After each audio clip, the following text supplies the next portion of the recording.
Hello and welcome to the channel. First off, happy new month guys. I welcome you all to May, and may this new month usher us all good tidings. In the spirit of May Day, Workers' Day, let me update us on what is happening around the world of the Nigerian workers.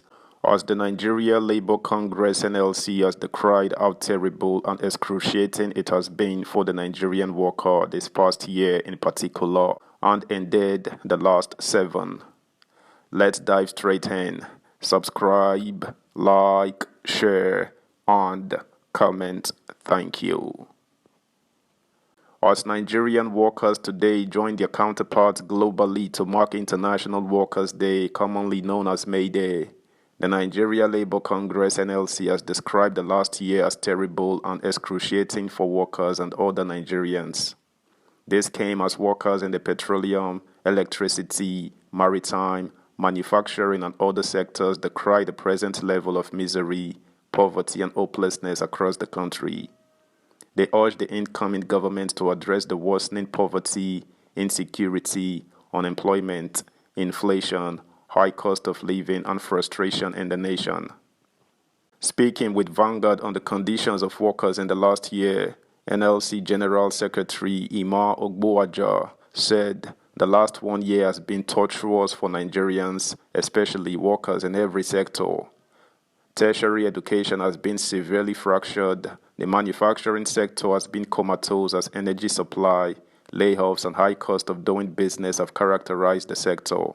There was no growth due to the inability of operators to access foreign exchange to buy raw materials, spare parts, and other necessities. This impacted negatively on the workers, stagnated wages, and worsened unemployment and poverty in all sectors. Road transportation was among the worst hit because the supply of petroleum products was disrupted in most parts of the year to the extent that besides the scarcity, the prices were prohibited and unaffordable. The health sector has remained in a sorry state. Government officials are comfortable driving government vehicles, they are comfortable living in government houses and among others, but uncomfortable going to government hospitals. It has been terrible. The cost of living has been criminally high. Unemployment, poverty, and insecurity of life and property are just beyond description. The last year was really bad. On expectations of the incoming government, the NLC scribe declared, "We expect the struggle for the rights and welfare of workers to be more intense because when President Buhari made a famous quote in the earlier part of his 8 years regime to say he wondered how state governors went to beds and slept knowing that workers were being owed huge arrears of salaries, he was speaking directly to the pains and feelings of workers." He had also, in appreciation of the torture and agony the working people and their families were going through as a result of his inability to manage the refining capacity and fuel supply in Nigeria, resisted the pressure from cosmetic economists that see everything wrong in discussing production. He had resisted their pressures to continuously increase the fuel pump price, knowing that they were urging him to set the nation on fire. However, we have a president-elect whose direct voice said the opposite even in his campaign. His own direct voice said he was going to deal with the issue of managing the downstream sector pressure, not minding the level of protest and anger that will be born out of it. That clearly shows you a direction of his insensitivity. It is not like Buhari, who denied every word that was spoken to convince Nigerians to vote for him, and the storyline we got was that it was never said by him, but by his supporters and party. In this case, it was a direct quote from Bola Ahmed Tinubu on the direction he would pursue regarding the mainstream of the Nigerian economy, which is fuel management. You know that efforts to refine in Nigeria cannot cause an uproar, but set up of refineries in Nigeria will cause jubilation. It will be a spontaneous scream for joy if Nigerian refining capacity is restored. What will present an outrage and force people into the streets will be an astronomical rise in the cost of petroleum products. So, we are waiting with bated breath to know what will happen. In fact, this might be the first time we will be wishing that a politician will not honor his campaign promise. It is an irony and cruel joke, but it might be one time in Nigeria that electorate will be praying that a politician does not honor his campaign statements.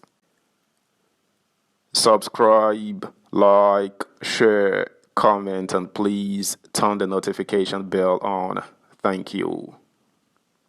Whatever that comes, we are prepared to face the challenges because we have no other country but Nigeria. But for workers, there won't be Nigeria. When our leaders rush to spend holidays in other countries, the workers are the ones that keep the country going. When they rush to spend time in hospital beds outside the country, Nigerian workers keep the country going. We do not have the luxury to do what they do. They spend their holidays outside the country to the detriment of our economy. They pursue their health status outside the country to the detriment of our economy. They pursue the education and training of their children and family members outside the country to the detriment of our economy. So, the workers are the ones that keep the Nigerian economy going. We are Nigerians, and it is us that would continue to cry and struggle to keep our country because we do not have any other place. They have dual nationalities, and they have homes all over the globe. We are here, it is our life, and we are not going to lay back and get crushed. We are down, but we are not out. He that is down needs fear no fall. We will keep crawling, struggling, and pushing to get back on our feet. On his part, President of Nigerian Union of Petroleum Workers, NUPENG, Prince Williams Akboreha, said, "The last 1 year has been traumatic and frustrating for workers in the oil and gas sector. The working conditions have continued to worsen and workers are going through what can be best described as modern-day slavery. The rate of casualization, outsourcing, and contract staffing of workers is very alarming. Every day, the job security of workers is being threatened with one form of precarious employment policy or another.